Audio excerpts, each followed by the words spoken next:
partículas idénticas o indistinguibilidad de partículas idénticas, se lo suele llamar. Bueno, como el nombre lo dice, partículas idénticas son partículas que tienen todas las mismas propiedades físicas. Masa, si tienen spin, el mismo spin, carga o cargas, o sea, si hubiese más de una interacción para la cual hay cada una con su carga, digamos, esas cargas son iguales. Y ese hecho de que uno pueda tener partículas con las mismas propiedades, por supuesto que aparece también en mecánica clásica.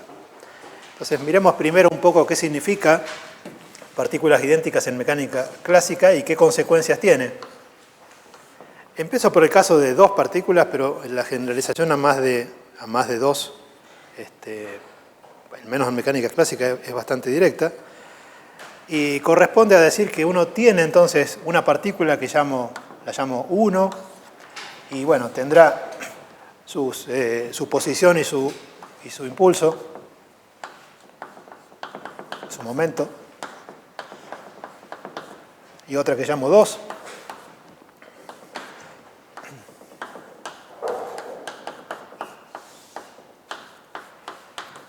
Si son idénticas las partículas, significa que, por ejemplo, si trabajo en el formalismo hamiltoniano, el hamiltoniano, función de R1, P1, R2, P2, tiene que tener la misma forma si permuto, si transpongo, digamos, todo lo que corresponde a índice 1 con índice 2. O sea, si trabajo con el hamiltoniano, entonces R1, P1, R2, P2, va a ser igual a lo que resulta de poner donde dice R1 poner R2, donde dice P sub 1 poner P sub 2 y al revés también, ¿no?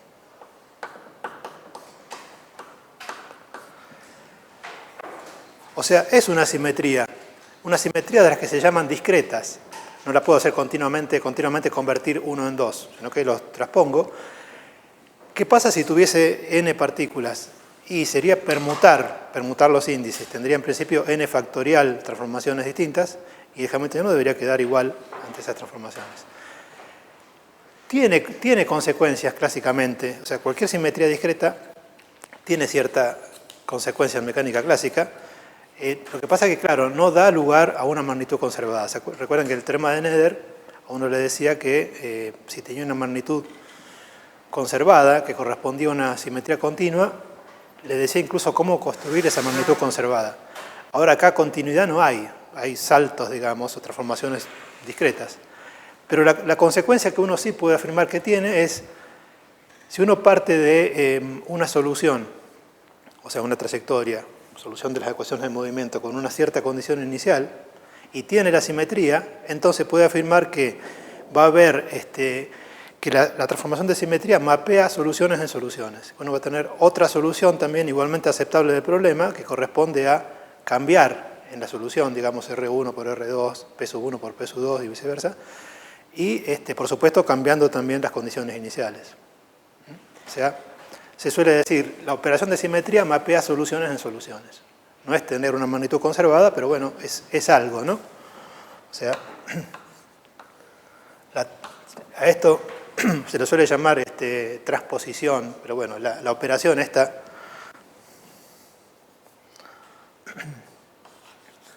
operación de simetría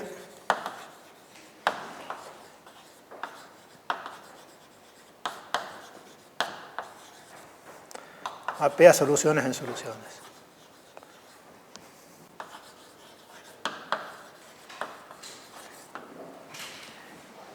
¿Y qué significa? Bueno, son partículas idénticas. Esta es la consecuencia de tener esa simetría.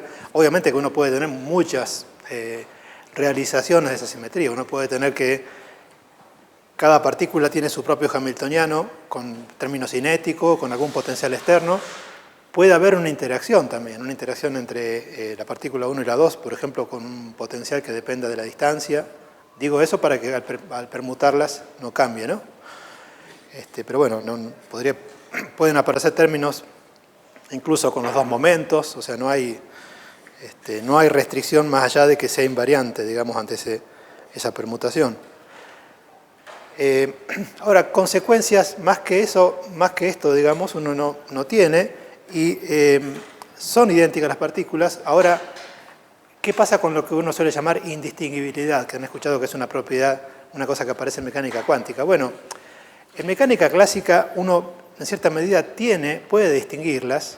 Lo que quiere decir eso es que basta con que uno las distinga a un dado instante. Por ejemplo, cuando el instante en el cual uno impone las condiciones iniciales, y la continuidad de las trayectorias asegura que esa identidad que uno les asignó por convención a las partículas, la llamé 1 a esta y 2 a esta otra, eso se mantiene en el tiempo.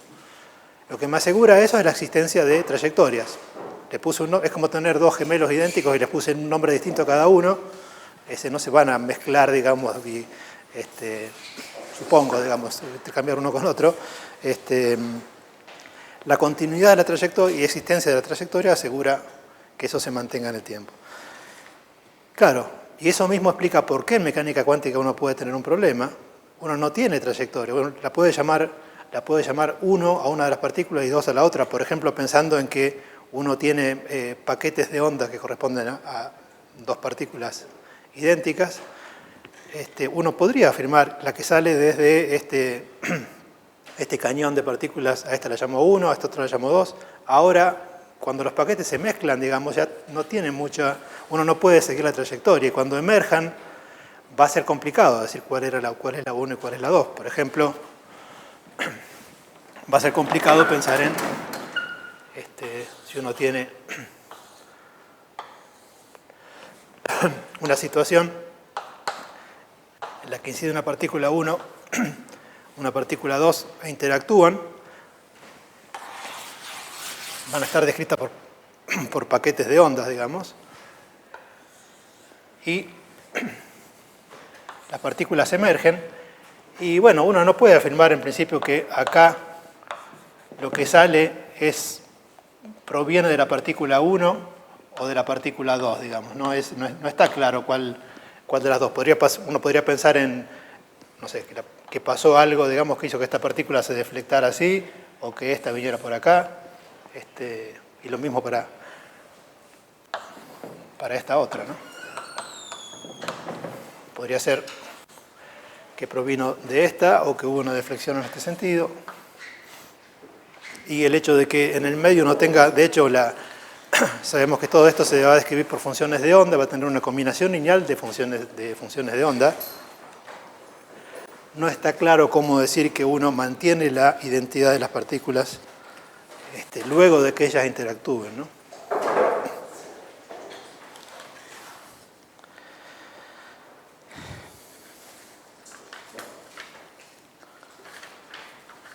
Y bueno, obviamente lo mismo va a pasar si uno tiene más de 2, si uno tiene n partículas, ¿no?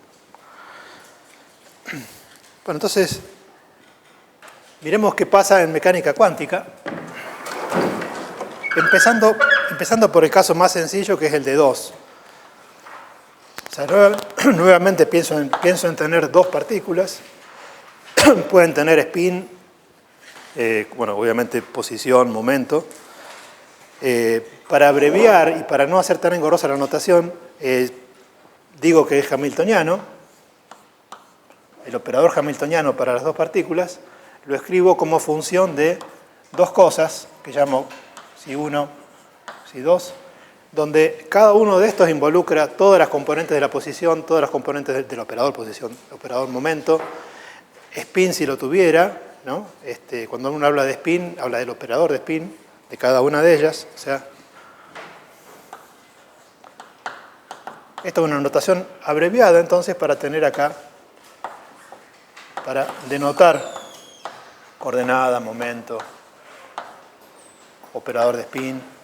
Esto tanto para la 1 como para la 2. Y voy a pensar además, por simplicidad, no es fundamental, pero termina siendo más sencillo pensar en que trabajo en la representación de coordenadas, con lo cual a esto lo pienso como, cuando sea necesario, como menos IH barra por el gradiente al momento, y esto obviamente es operador, los operadores coordenadas correspondientes a las tres coordenadas, ¿no? Que las partículas sean idénticas significa entonces que H va a ser igual como operador si intercambio Xi1 con Xi2, ¿no?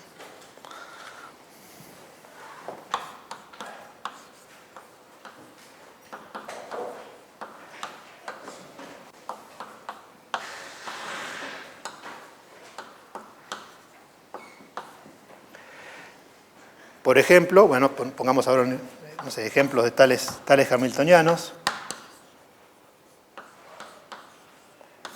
Uno puede tener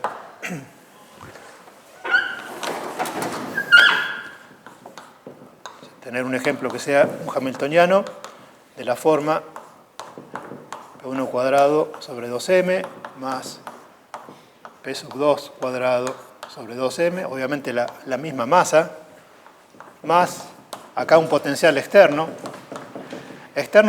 Con esto me refiero a que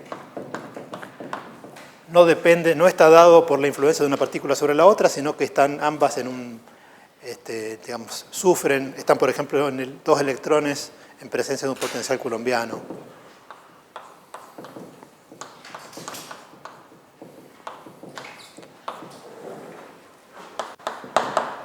Uno puede tener, bueno, también término cinético.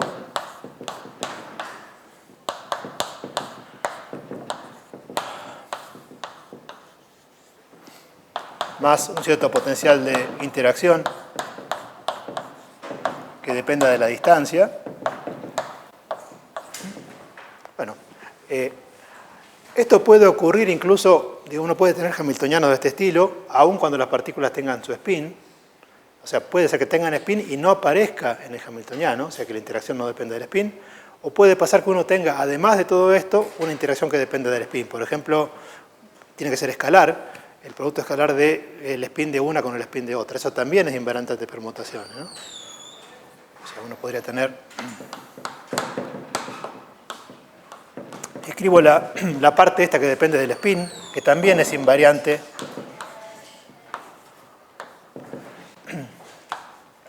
Es invariante ante, bueno, intercambio de lo que depende de la partícula 1 con lo que depende de la partícula 2. Estos dos recordemos que conmutan si son correspondientes a partículas distintas, ¿no?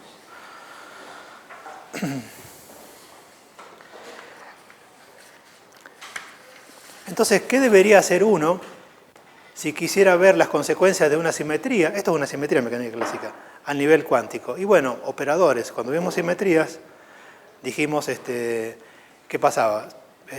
Para simetrías, sean continuas o discretas, uno tiene un operador unitario, que es el que hace la transformación sobre la función de onda. Sabemos cómo ese operador actúa sobre los observables también, o cómo los cambia. Si uno quiere que el observable realmente sea, digamos, no esté definido de una manera independientemente de qué sistema usó uno o qué coordenadas usó uno para describirlo, tiene que transformar de una manera muy particular. Hagamos esto para las permutaciones, para las transformaciones para la transposición entre las partículas 1 y 2. Entonces, veamos cómo se realiza esta simetría ante transposiciones a nivel cuántico. Para eso, ¿qué es lo que hacíamos cuando introdujimos las operaciones de simetría? Hablábamos generalmente de una partícula, teníamos la posición X, y decíamos que había una operación que mandaba X a X' con una cierta función que la llamamos G. Acá uno va a tener una función de onda que va a depender, en este caso, de R1, ¿sí? Dije que hablaba de coordenadas, para eso lo dije, de R1, R2, eventualmente si tienen spin, del spin correspondiente a la partícula 1 a la partícula 2.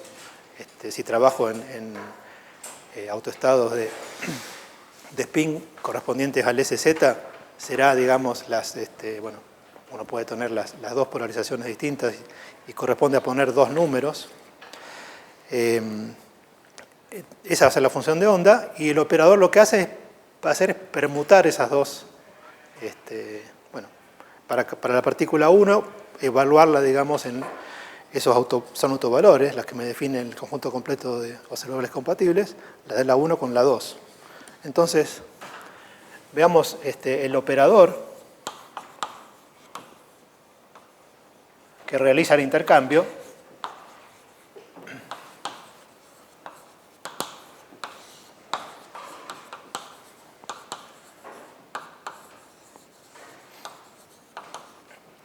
el intercambio entre 1 y 2, partícula 1 y partícula 2. De hecho, se lo llama simetría de intercambio esto generalmente en cuántica. Tanto sea para 2 como para más de 2 partículas. Y, bueno, si tengo la función de onda correspondiente a las dos partículas, esto va a ser una función de onda que en principio va a depender de R1.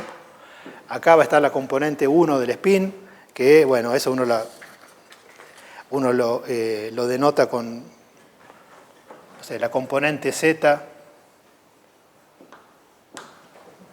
del spin, que será más o menos un medio. O sea, más menos 1, o el simbolito más y el simbolito menos, o la flecha para arriba o para abajo, cualquier convención que uno use.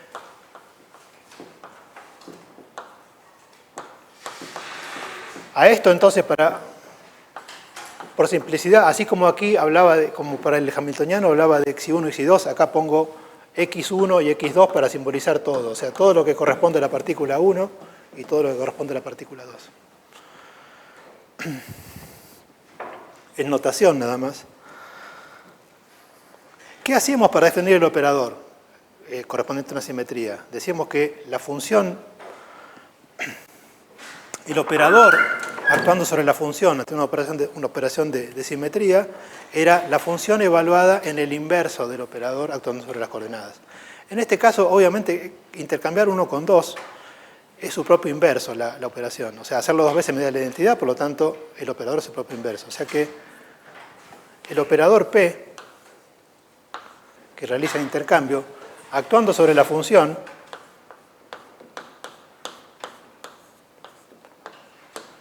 ¿qué es lo que hace? Y me da la función en x2, x1. Siempre con la convención de acá, el primer lugar corresponde a lo que le pongo a la partícula 1 y el segundo a la partícula 2. Pero bueno, ¿qué intercambio?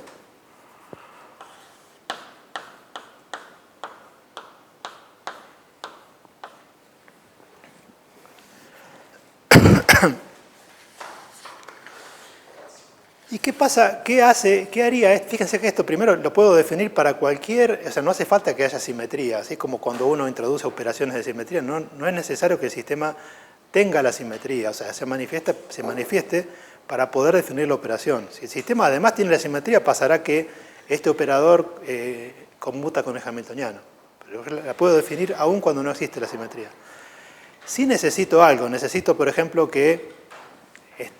algo referido a los grados de libertad, por ejemplo, no puede pasar para definirlo que la partícula 1 se pueda mover solamente en el plano y la otra en todo el espacio, o que tengan espines distintos. O sea, hace falta que por lo menos que sean comparables, que tengan el mismo tipo de espacio de Hilbert, digamos, o de grados de libertad. Si no, ni siquiera se puede definir la operación, no puedo hacer entrar una en los grados de libertad de la otra. Entonces, ¿qué pasa con un observable A? ¿Qué decíamos cuando teníamos un observable para ver por qué transformaba un observable ante una operación de simetría? Y decíamos, yo tengo estoy en una cierta elección, digamos, la función de onda, ¿sí?, de x1, x2, y esa función supongo que es un autoestado de un observable A, que va a depender de xi1 y xi2, que son correspondientes a las partículas 1 y 2. Eso para una cierta elección de nombre para las partículas 1 y 2. ¿Qué pasa si ahora hago la operación de simetría? No debería cambiar lo que mido simplemente por haber cambiado 1 con 2.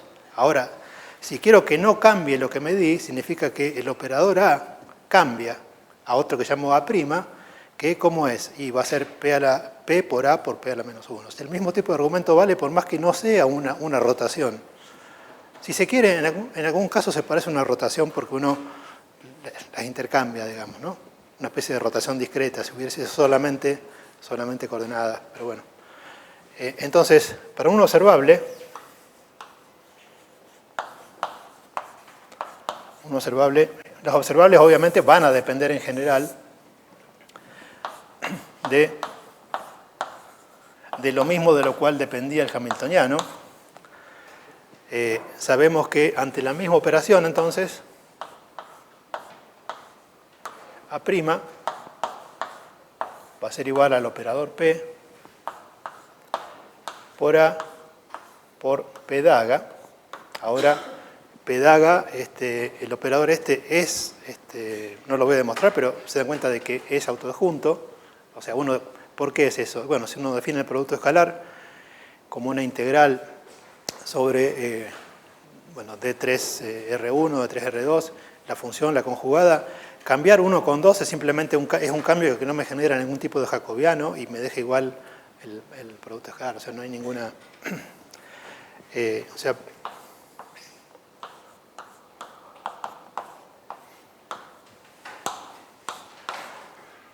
P cuadrado es igual a 1.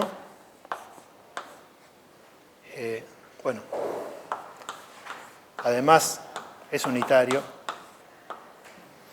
O sea, es unitario y hermítico, por lo tanto el cuadrado vale 1. Qué sé yo, una forma de... Eso vale cuando uno tiene intercambio de dos partículas. Ahora, ¿qué es lo que le hace A al operador? Bueno, uno dice, le hace eso. Ahora, pero bueno, ¿cómo se ve a nivel de Si1 y Si2?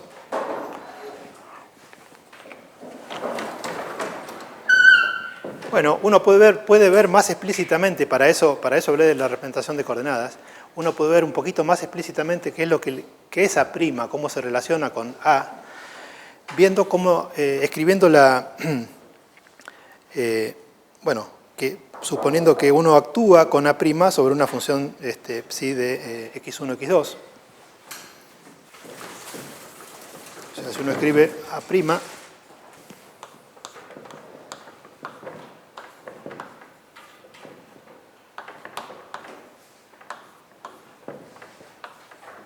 actuando sobre psi de x1, x2, ¿esto qué es? Esto dijimos que era P por A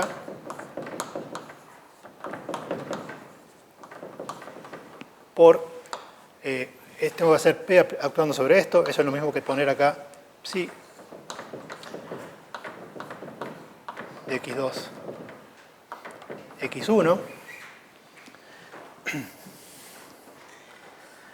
Y acá, ¿qué es lo que... Acá para esto conviene pensar precisamente en la representación de coordenadas, que es A actuando sobre psi. A escrito así actuando sobre psi. El A, recordemos que dije que se podía escribir en términos de, términos cinéticos, de gradiente respecto de la partícula 1, gradiente respecto de la partícula 2, de función de x1, función de x2, incluso o de la diferencia. O sea que todo esto, por ser un operador actuando sobre psi, ¿qué va a hacer? Va a ser una función de x1 y x2. Cuando uno tiene un operador actuando... ¿Y qué es lo que hace este P? Y cambia 1 con 2. O sea, no hace falta pensar en autovalores, en que esto es un autoestado de A o lo que fuere.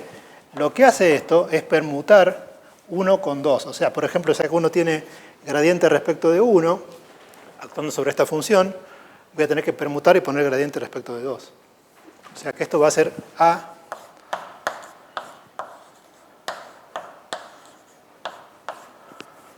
debido a la operación esta P, digamos, sobre todo, esto va a ser equivalente a poner acá. O sea, cambiar 1 con 2 en toda esta expresión que no es otra cosa que una nueva función de onda. Y esto vale para cualquier psi. Con lo cual, el A', como uno esperaría, me parece, sufre el intercambio o experimenta, digamos, la permutación de 1 con 2 si le aplico la transformación esta con el operador P. Y uno dice que el operador es simétrico ante intercambio si justamente cambiar 1 con 2, lo que uno esperaría, digamos, ¿no? Lo deja igual. Ejemplo de una que es simétrico, los hamiltonianos que escribí, digamos. Entonces, uno dice que A tiene simetría de intercambio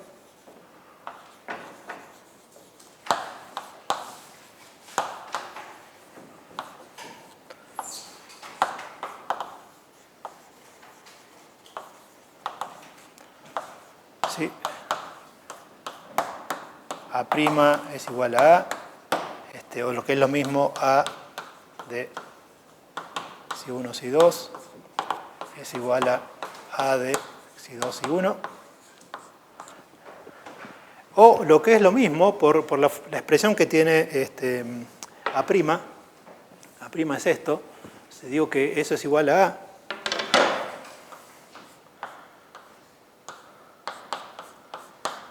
esto es lo mismo que decir que P por A por P daga es igual a A. Y multiplicando por P a la derecha, por ejemplo, veo que P conmuta con A. Lo que sabíamos. O sea, esa propiedad general, por supuesto, vale acá también.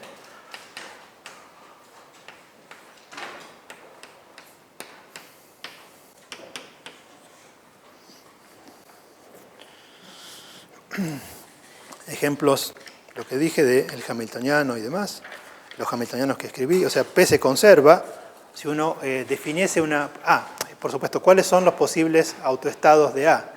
Que tiene las propiedades que permitirían tomarlo como un observable. Autovalor es 1 o menos 1. Cualquier operador cuyo cuadrado da 1 tiene como autovalores posibles 1 o menos 1. Autovalor 1, uno le llama autoestados con autovalor 1, uno lo llama funciones simétricas antiintercambio, autovalor menos 1, antisimétricas.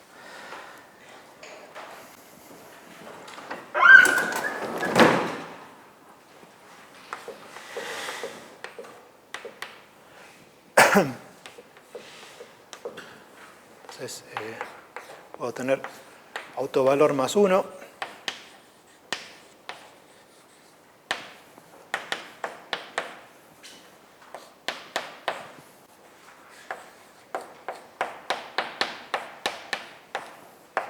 Recordando que cuando escribí la función de onda como función de x, dije que involucraba a todos, ¿no? a las coordenadas y a el spin si lo tuviera, ¿no? Las tres componentes, no solamente la coordenada x, no es la coordenada cartesiana x1.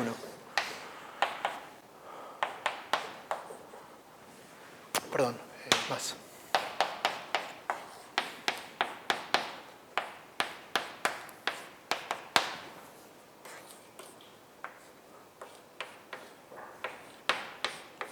Función simétrica o antisimétrica, antiintercambio, corresponde a un autovalor 1 o menos 1. ¿Qué significa esto? Si uno recuerda, esto resulta un poco parecido al operador de paridad que introdujimos al ver problemas unidimensionales, que uno cambiaba, no sé, x por menos x, y decíamos, si bueno, en este caso tenemos el operador P, digamos, si el hamiltoniano conmuta con P, o sea, si H tiene simetría de intercambio, entonces uno diría, puedo elegir los autoestados de H como simétricos o antisimétricos. ¿Sí? Sí, existe simetría de intercambio. Cuando uno no se refiere a qué operador, significa que la simetría se realiza para el hamiltoniano en general.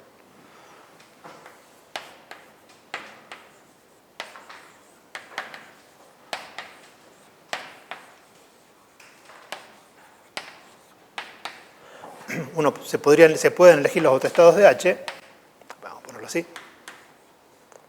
Si H conmuta con P es esto. Se pueden elegir los autoestados de H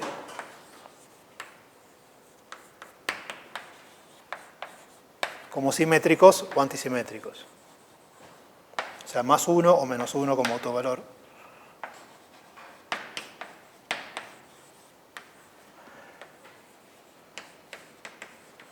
Ahora, eso parecía, en el caso de la paridad, uno no estaba, no aparecía como una obligación a veces. Uno tenía, de hecho, al menos para los estados no ligados, uno tenía degeneración, digamos, y uno no estaba obligado a construir el estado par o impar generalmente, salvo que estuviese en un estado ligado que quedaba con un estado par o impar por otra cuestión. Ahora, en mecánica cuántica hay un postulado extra que no aparecía antes de esto, digamos, que no se puede deducir los anteriores, que me dice que uno tiene que elegir, se llama postulado de simetrización, o estados simétricos o antisimétricos. ¿En función de qué? En función de si las partículas tienen spin entero o semientero. O sea, Eso va a pasar también para más partículas, la construcción la vamos a hacer después. O sea, hay un postulado nuevo que no estaba, que se refiere a partículas idénticas.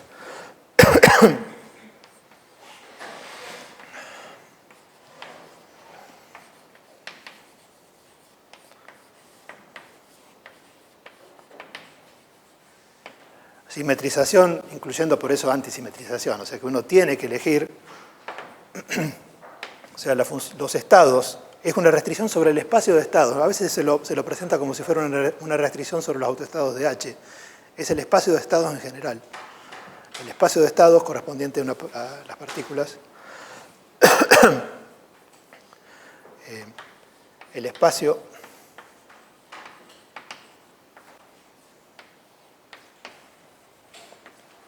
de estados, lo escribo para el caso de dos partículas, vamos a ver después la generalización.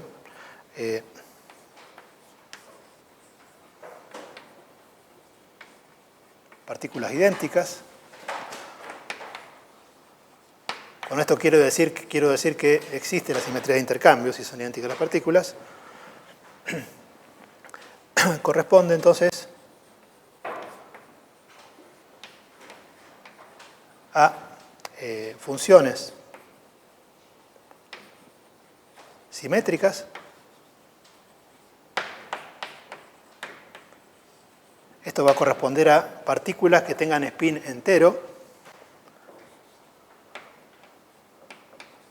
incluyendo el cero, ¿no? Y se las llama bosones, o antisimétricas.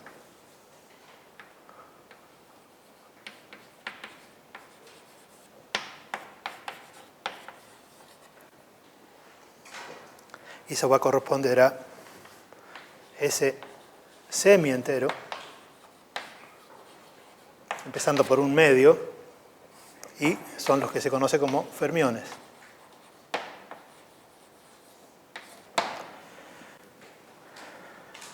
¿Qué pasa con este postulado? Uno dice, bueno, pero tengo que asegurarme cada vez que trabajo con partículas idénticas, si me dicen el spin, digamos, de que lo que construí sea simétrico y demás. Bueno,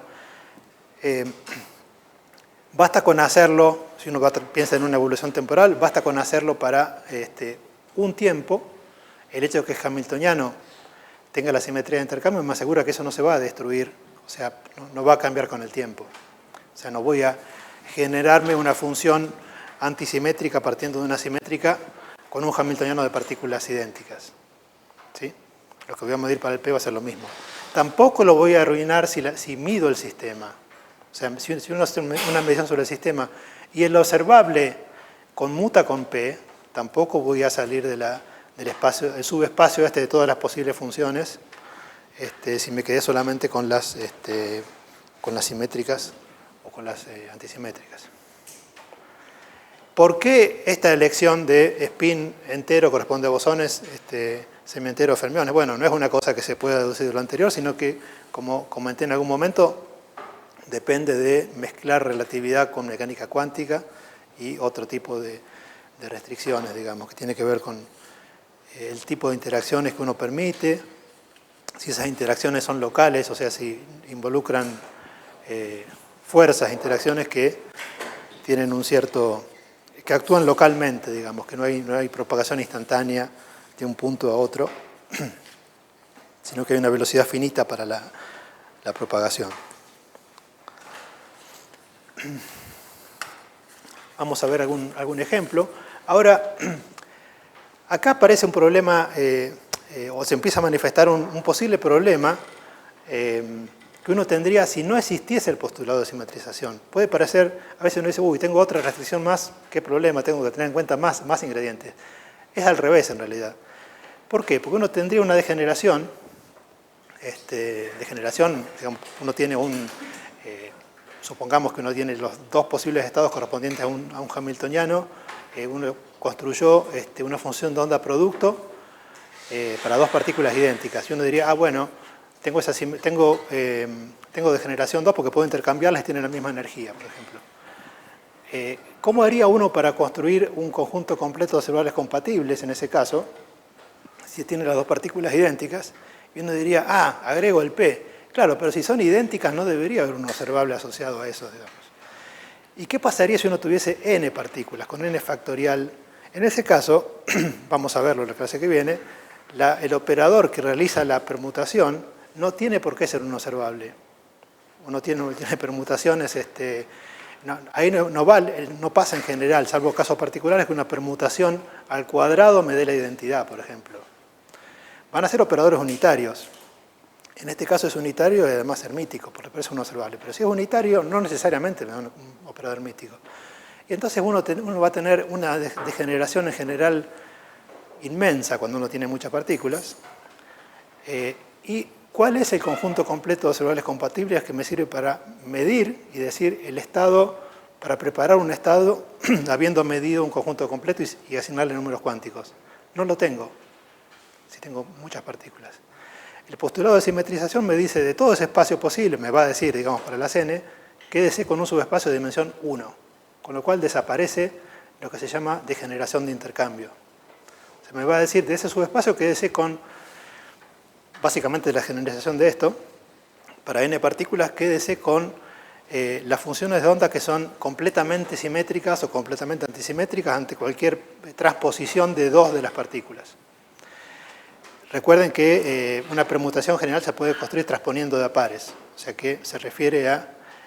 otra forma de decir lo mismo es, si uno realiza cualquier permutación de las coordenadas de las n partículas, el estado con el cual uno se queda, o queda igual o recibe un -1 según la paridad de la permutación. Paridad es es la paridad de la cantidad de transposiciones que uno tiene que hacer para hacerla. O sea que a veces tener un postulado más resuelve un problema más que... O sea, yo no se sabría qué hacer, digamos, si no tuviese la degeneración y ningún observable para... sería un poco contradictorio, ¿no? Decir un observable que me permite quedarme con tal estado dentro del multiplete degenerado, siendo que las partículas son indistinguibles. ¿Cuál sería el orden en el que quedan, digamos? Bueno, y tiene consecuencias esto, tiene consecuencias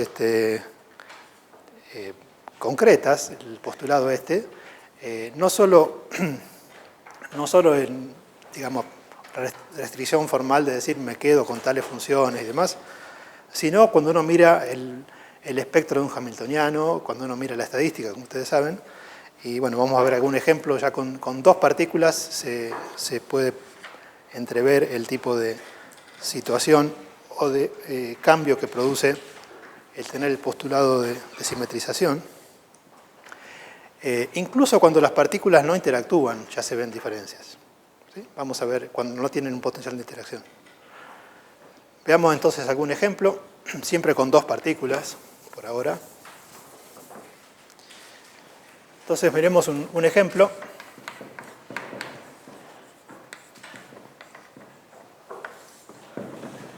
Un hamiltoniano, uno de los ejemplos que escribí es no tener interacción entre dos partículas, pero sí en principio que haya un potencial externo.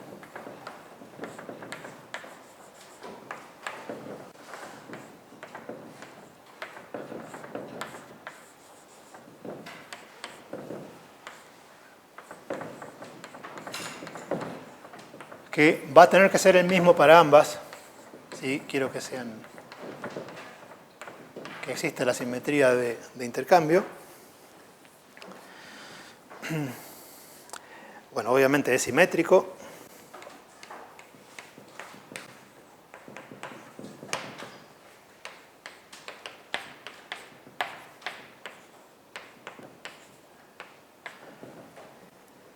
Las partículas pueden tener, o sea, supongo que tienen spin un medio.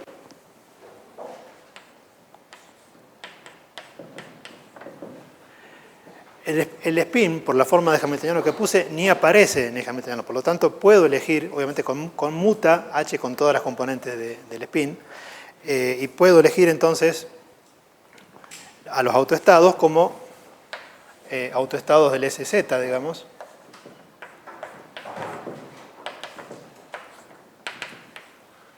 acá no lo puse, pero tienen spin 1 medio las dos. 2 electrones, por ejemplo, en un potencial.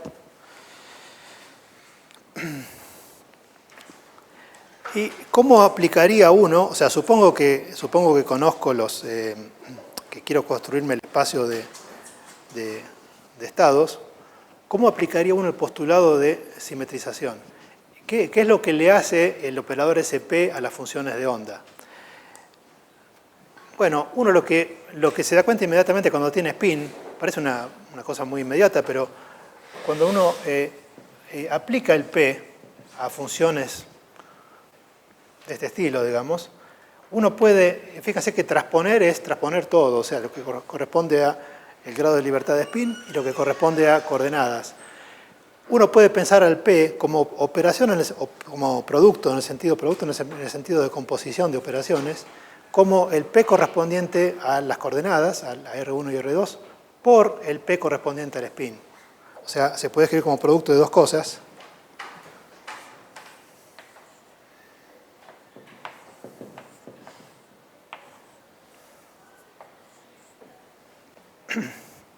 O sea, este lo que hace es intercambiar R1 con R2 y el otro intercambia el spin de uno con el del otro. O sea, si uno tiene, o sea, pongámoslo así, M1 con M2.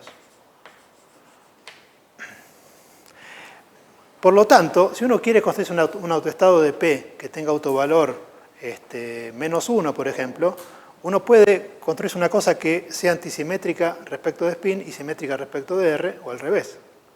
Lo que uno necesita es que todo el P tenga autovalor -1. Por el contrario, si uno hace que la cosa sea antisimétrica respecto de los dos, me aparece un +1.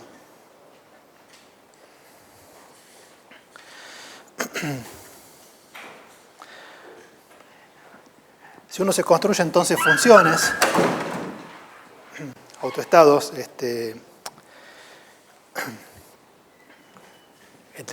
funciones, elementos del espacio de estados,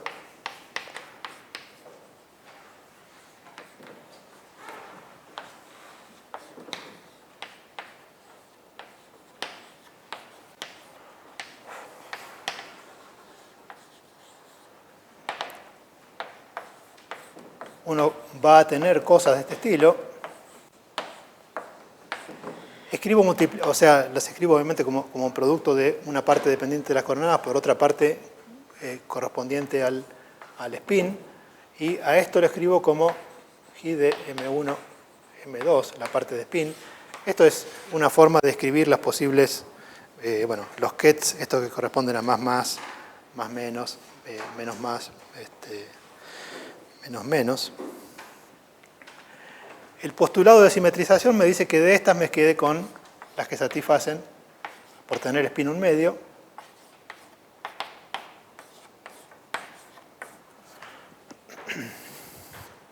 No solo para buscar para los autoestados de H, o sea, en particular para los autoestados de H, pero para cualquier estado que uno quiera construir. Entonces, por ser fermiones, puedo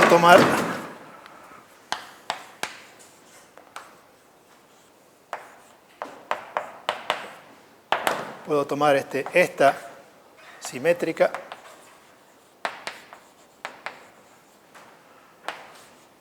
y esta antisimétrica, o esta antisimétrica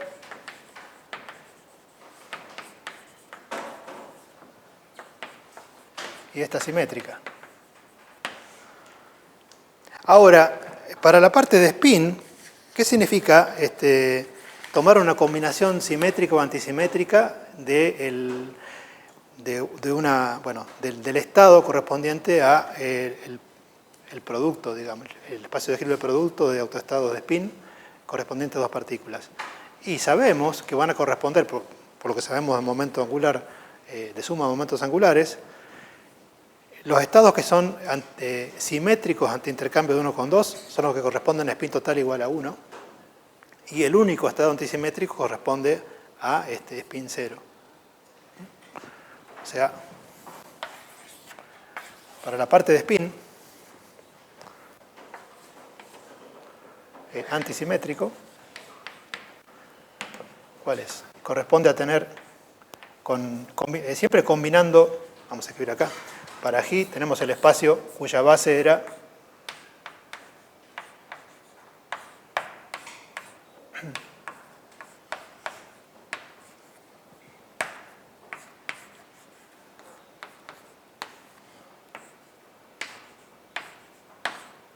estos 4 estados. La combinación antisimétrica y que a la vez es autoestado del operador de SZ, digamos, y de ese cuadrado, ese total al cuadrado, es 1 sobre raíz de 2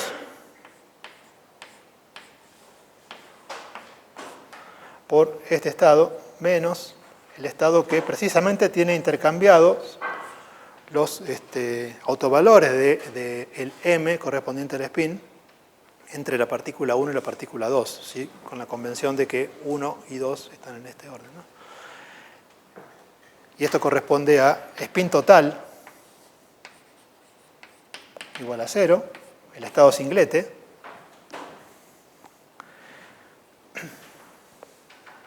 y la combinación simétrica, bueno, me puedo construir 3 combinaciones simétricas.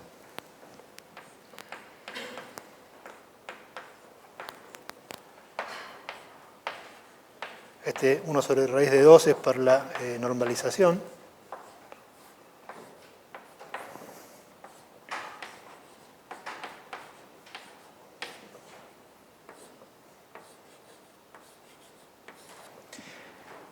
Y esto que corresponden a spin total igual a 1.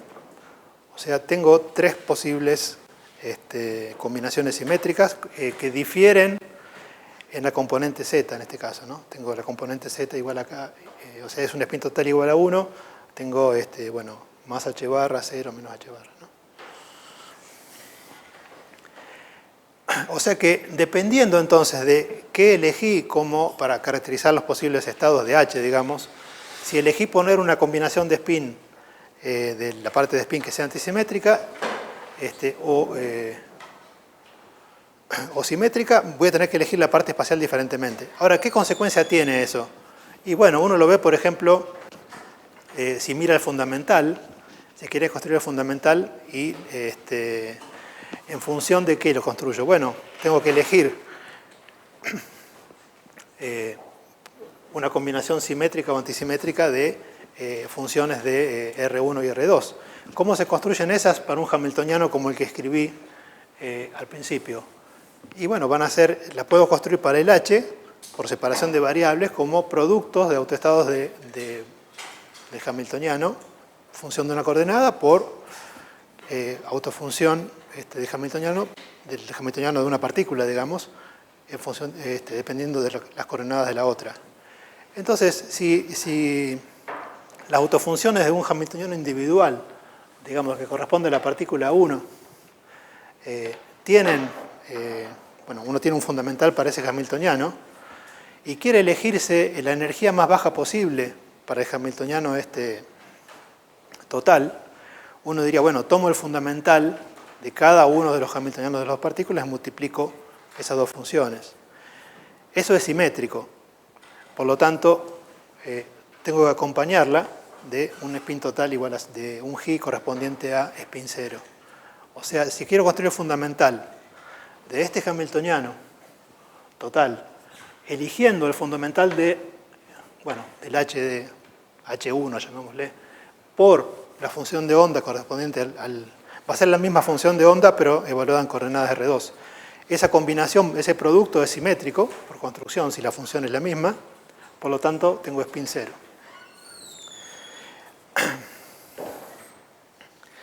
Es decir que, para ponerlo más explícitamente, si conozco las autofunciones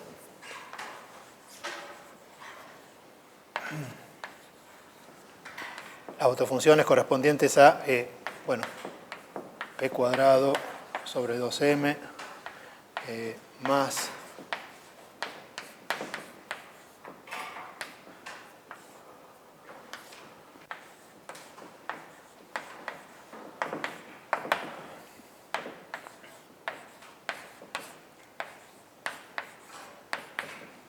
El hamiltoniano total es suma de dos hamiltonianos como este, digamos. Si conozco estas autofunciones, pongo de R a propósito, porque después lo uso para R1 o para R2. Las autofunciones de H que me puedo construir entonces son de la forma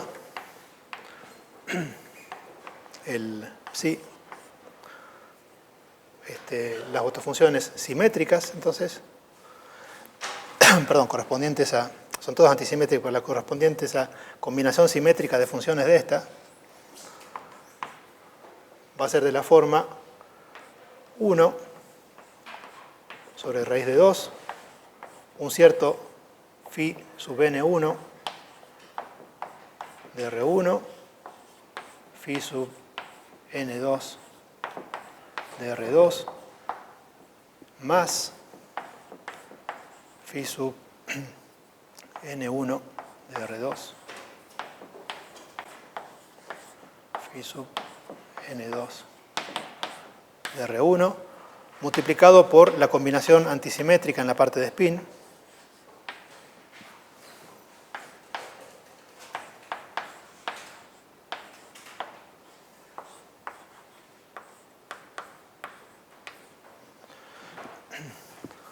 o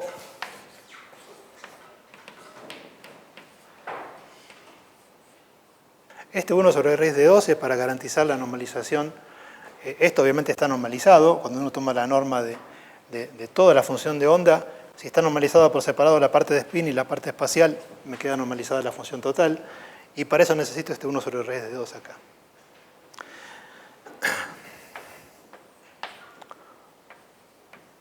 Y acá me escribo una combinación antisimétrica con las funciones de ondas espaciales, digamos, que vienen de acá, y armándome un producto y simetrizando o antisimetrizando.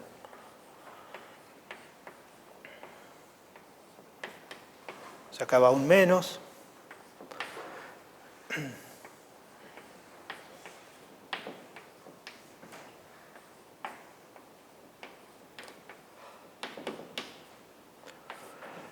Y acá tendré, bueno, pongo las tres posibles combinaciones de spin que son simétricas, que corresponden a S igual a 1, ¿sí?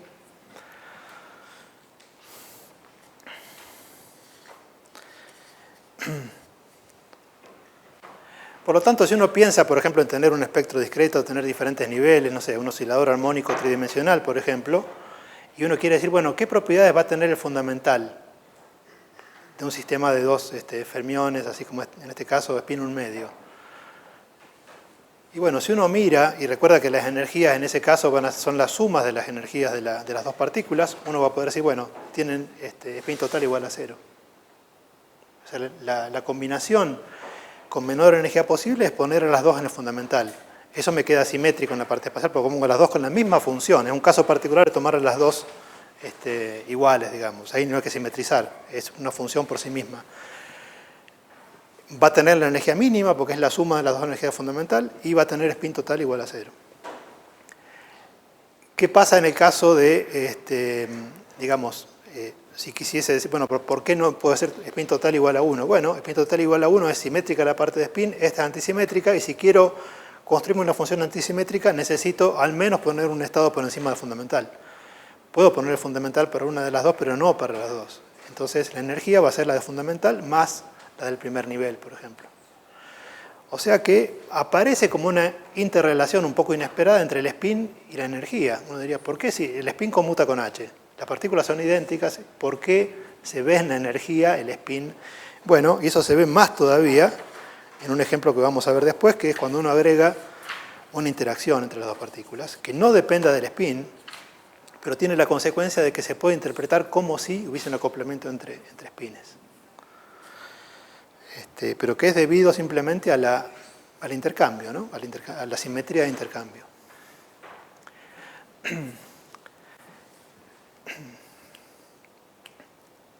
Bueno, ¿qué hubiese pasado si estos eran bosones? Bueno, me tengo que quedar con la combinación, bueno, bosones y tengo que decir el spin también. Bosones y de spin 0, uno podría quedarse con la combinación simétrica espacial. Si tiene, bueno, si tiene además spin 1, escribir la cantidad de estados es un poquito más largo, digamos. Pero el mismo tipo de razonamiento se aplica, pero con combinaciones que sea tal que el producto sea simétrico, digamos, ¿no? Bueno, hacemos un intervalo ahora y seguimos con otro ejemplo después.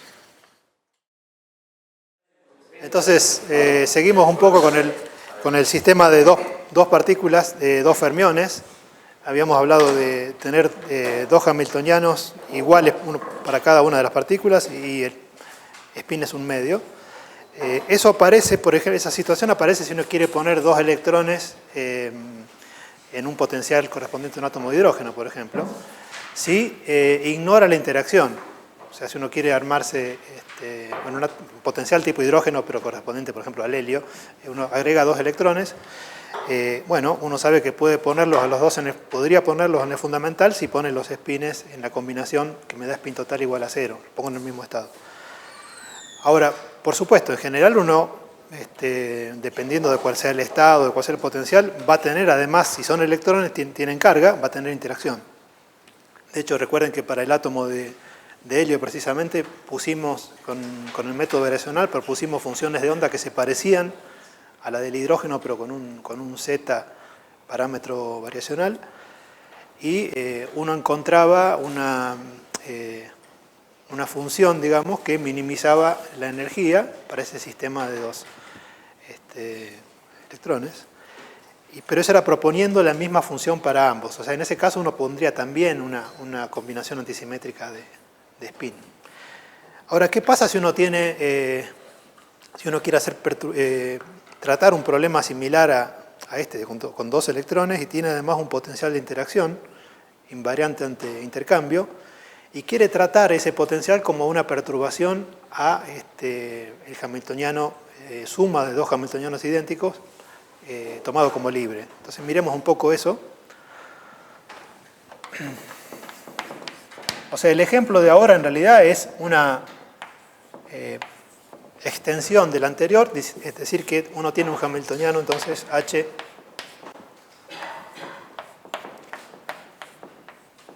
H0 más, a esto le voy a llamar B de interacción entre los dos electrones, y lo voy a tratar como perturbación, de hecho. H0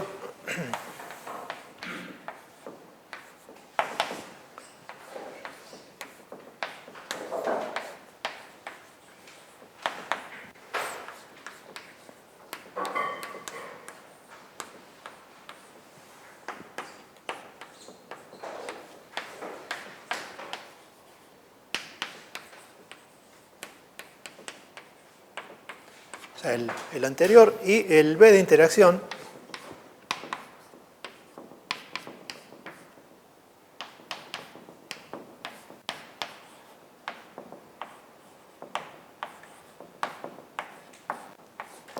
una potencial que depende de la distancia, que, bueno, si son electrones será el coulombiano, por ejemplo. Es natural pensar en la interacción coulombiana, o sea, E cuadrado sobre módulo de R1 menos R2. Pero bueno, no es que sea fundamental para lo que sigue que sea precisamente el coulombiano.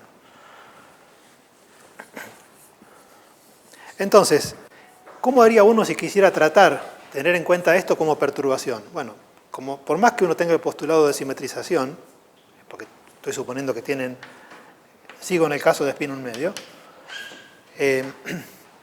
uno tiene que partir tomando funciones con la adecuada, en este caso, antisimetría. Uno tiene que partir de las autofunciones entonces de H0 simetrizadas, y tener en cuenta esto como perturbación requiere, si quiero corregir la energía fundamental, por ejemplo, tomar el valor medio con los autoestados de H0, valor medio del potencial de interacción, pero con los estados antisimetrizados, ¿sí? Vamos a ver esto, cómo corregir la energía fundamental con el potencial de interacción, pero teniendo en cuenta el postulado de simetrización.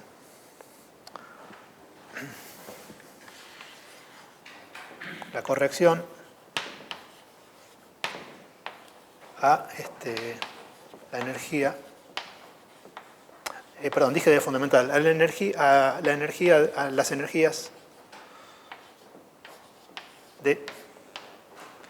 correspondientes a H0.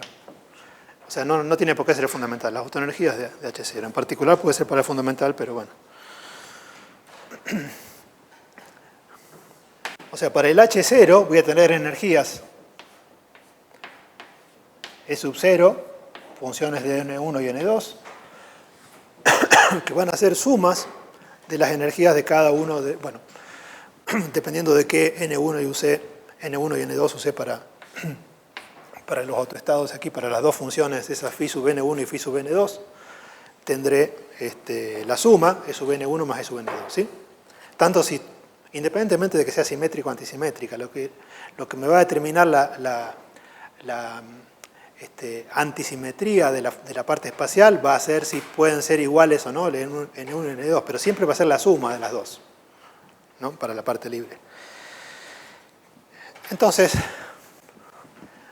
¿qué pasa con el delta? Delta, la corrección a orden 1 a esa energía. Tengo que tomar entonces el valor medio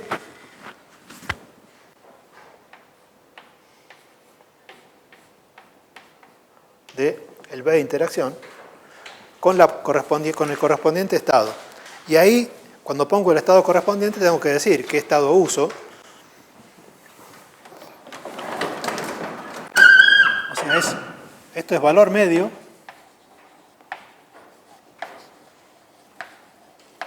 con estados antisimetrizados del hamiltoniano H0.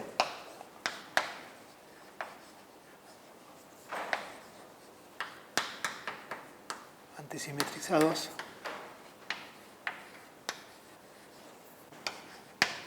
de H0. Y esos estados tienen una parte espacial y una parte de spin. Ahora, el B sub I depende solamente de la parte espacial. La parte de spin, fíjense que por más que uno ponga la función como producto de parte espacial y parte de spin, la parte de spin es como que al tomar el valor medio, ¿qué pasa? Se me integra, se factoriza una integral del módulo cuadrado de la parte de spin y eso da 1 si está normalizado. O sea que solamente tiene memoria de la parte espacial este valor medio. Entonces, el delta a orden 1, ¿qué posibilidades tengo?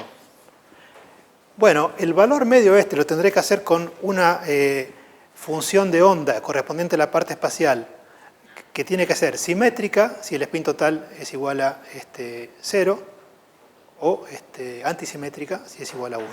O sea, tendré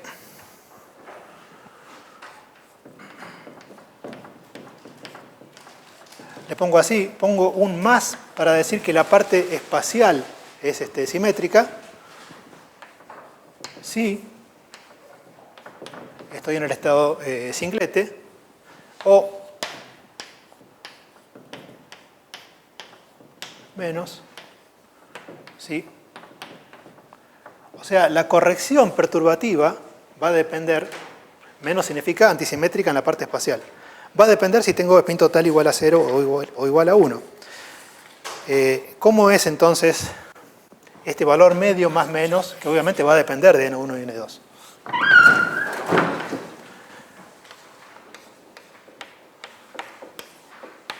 Tratamos de escribir los dos al mismo tiempo, con este más menos acá. ¿Qué tengo que hacer? Bueno, integrar sobre R1 y R2 el producto de la función simétrica o antisimétrica, la parte espacial, la función conjugada y el B sub I. O sea que integral de 3R1, de 3R2, y acá tengo que poner 1 sobre raíz de 2, phi conjugado N1, R1, phi conjugado N2, R2, más menos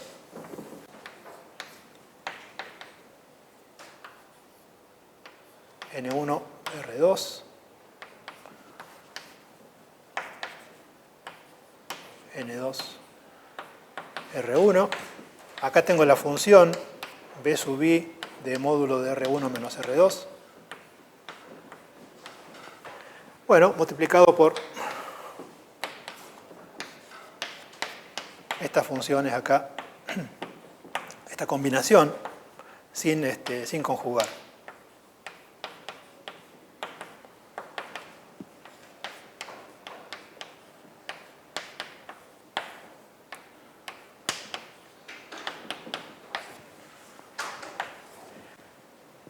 ¿Qué pasa cuando hago cuando desarrollo acá obviamente me queda lo puedo pensar como que, sí, digamos, me queda una suma de diferentes integrales. Va a haber términos que corresponden a multiplicar este por esto, que no van a depender del más menos, se van a tener todos signos positivos, y bueno, se pueden escribir como un factor 1/2, y bueno, aparece un medio que en realidad se compensa, porque fíjense, por ejemplo, acá voy a tener una integral, miro esta, digamos, se me arma un módulo cuadrado del phi sub n1 de R1, módulo cuadrado de phi sub n2 en R2. Para esto que tengo un módulo cuadrado de phi sub n1 R2, módulo cuadrado de phi sub n2 R1. Son iguales porque estoy integrando sobre R1 y R2. Si intercambio R1 con R2 para lo que viene de estas dos, me da lo mismo que el primer término. O sea que puedo eliminar el 1/2 y poner un primer término, integral D3 R1, D3 R2, phi sub N1 de R1 módulo cuadrado, el B de interacción, que depende de la distancia, he supuesto eso,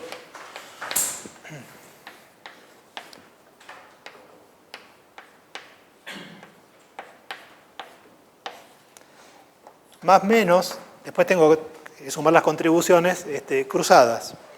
Ahora, esta parte, paro acá para comentar un poco esta parte es la que se parece, si recuerdan, para el átomo de helio, para el fundamental, el método era variacional, pero en el método variacional uno evalúa un valor medio también. La diferencia es que esta tendrá un parámetro, qué sé yo, pero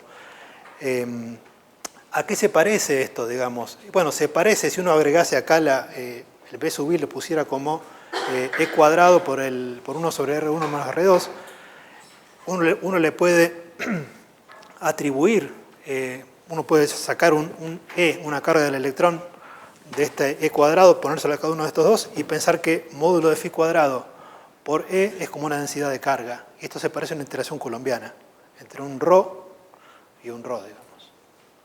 ¿Sí? Se lo suele llamar término clásico o término, no es clásico, pero bueno, se puede entender. Es una interacción coulombiana entre una cosa difuminada por el espacio que se parece a una densidad de carga, módulo de phi cuadrado por la carga. Y esto me da una especie de energía de repulsión coulombiana. A esto lo voy a llamar A. Y fíjense que no depende, o sea, es insensible al más menos, esta parte. Da lo mismo, así tome el más como el menos. Y el otro término, ¿cómo es? Bueno, nuevamente tengo un medio y tengo dos términos.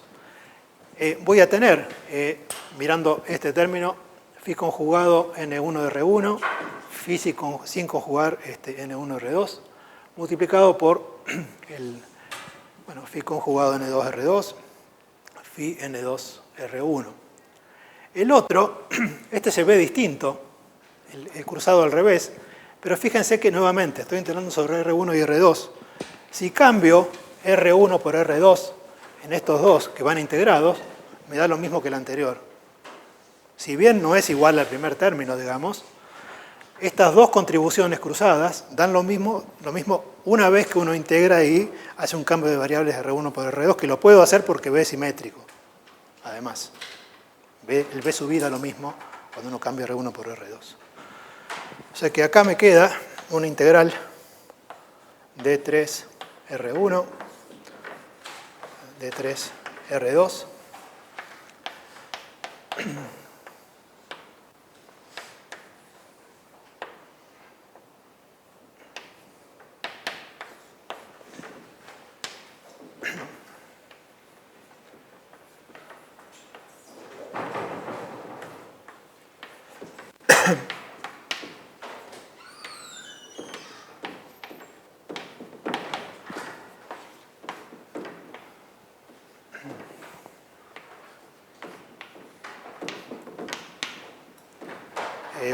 también multiplicado por el B sub I, ¿no? B sub I de módulo de R1 menos R2. A todo este término lo llamo J. Y acá ya no es sencillo interpretar esto como una interacción coulombiana con una densidad de carga y demás. Es un término que tiene que ver con la estadística. Como función de R1 que tengo una cosa que me mezcla el phi conjugado de N1 en R1 con la otra función. Ese término se lo llama término de intercambio. Y es el término que claramente depende de la estadística, digamos, depende de fermiones, bosones. O sea que lo que descubrí es que mirando esta corrección al nivel N1, N2 del H0, digamos, para un sistema con spin 1 medio, es que el valor medio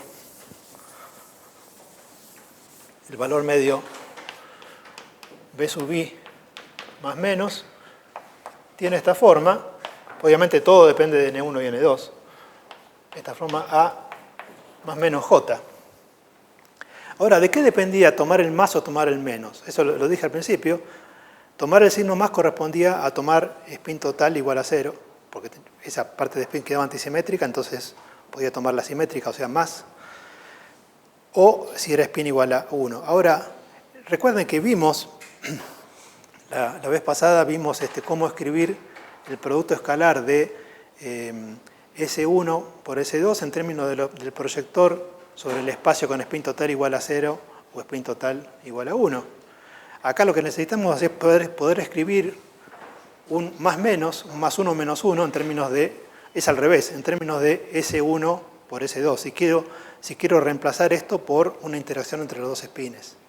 O sea, recuerdo un poco que teníamos que S cuadrado, cuando vimos el sistema de dos espines teníamos esto, ¿no?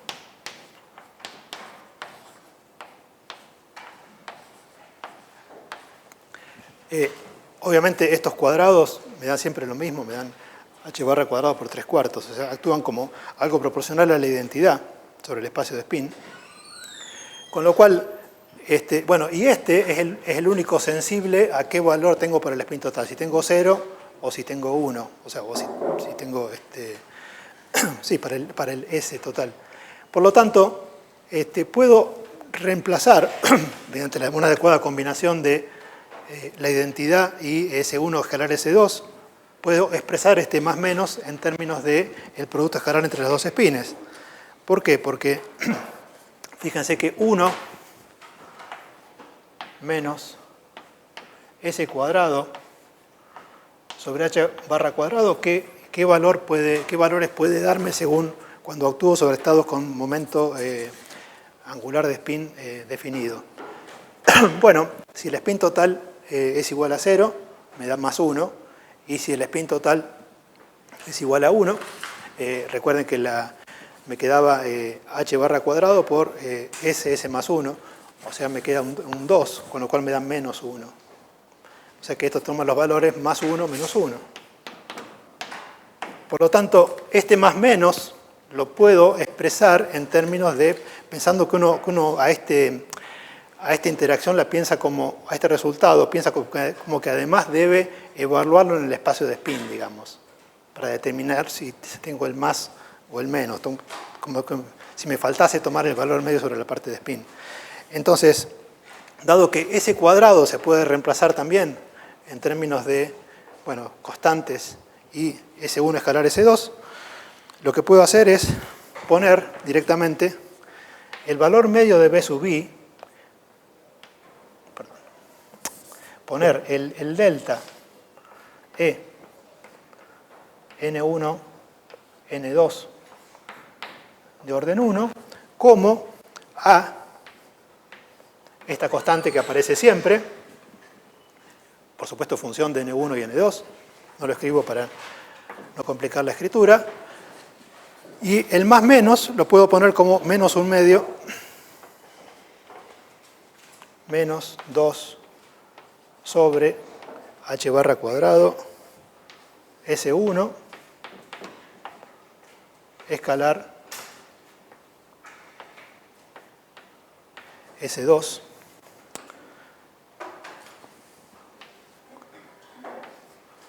Bueno, y acá pongo el valor medio en el espacio de spin.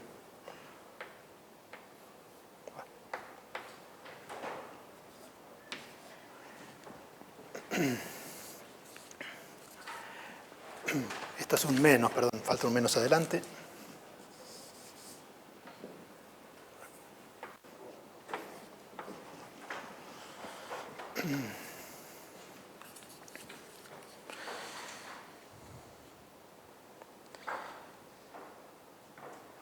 Multiplicado por J. Me olvidaba la placa.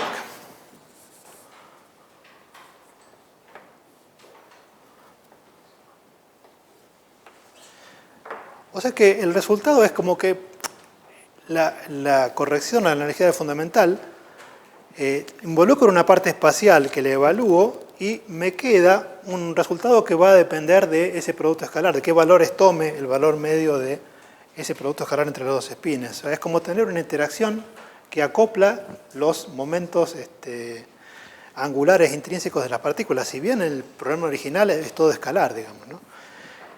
Esto se conoce como acoplamiento de intercambio también. Y como dije, uno podría estar tentado a pensar, claro, si se acoplan los espines, ¿cómo no se van a acoplar? Porque un espín es un momento magnético y uno sabe del electromagnetismo que, así como pasa para los dipolos eléctricos, aparece una interacción entre dipolos que es puramente electromagnética, digamos, para los electrostáticos y para los dipolos magnéticos. Uno espera algo así, claro, pero no. ¿De qué va a depender este acoplamiento? O sea, la intensidad de ese acoplamiento. Y va a depender de J. ¿Y de qué depende J? Y bueno, va a depender sobre todo, va a depender de la distancia. ¿De qué depende? Y sobre todo, mirando, aquí aparece el B, que tiene que ver con la distancia entre las dos partículas, entre las dos distancias, digamos.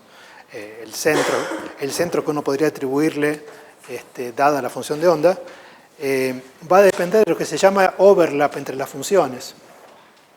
Entre el overlap, digamos, es el ver como función de R1 y R2, qué tipo de solapamiento tienen las funciones correspondientes a nivel N1 y N2. Ese decaimiento podrá ser exponencial, podrá ser una potencia de R y demás, dependiendo del potencial. Pero la dependencia espacial que aparece para esa interacción no es una cosa que se puede explicar en forma electromagnética, sino que es, depende del potencial. Es un acoplamiento diferente.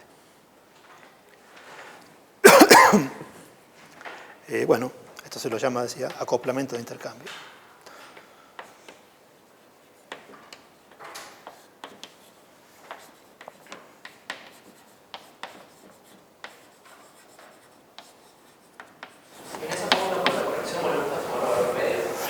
Sería valor medio en el espacio de spin nada más. Si uno quiere decir que esto es la energía, se puede pensar como un hamiltoniano para el espacio de, como a uno le queda un hamiltoniano para el espacio de spin y toma valor medio, o como que el delta D requiere tomar valor medio sobre el espacio de spin, digamos.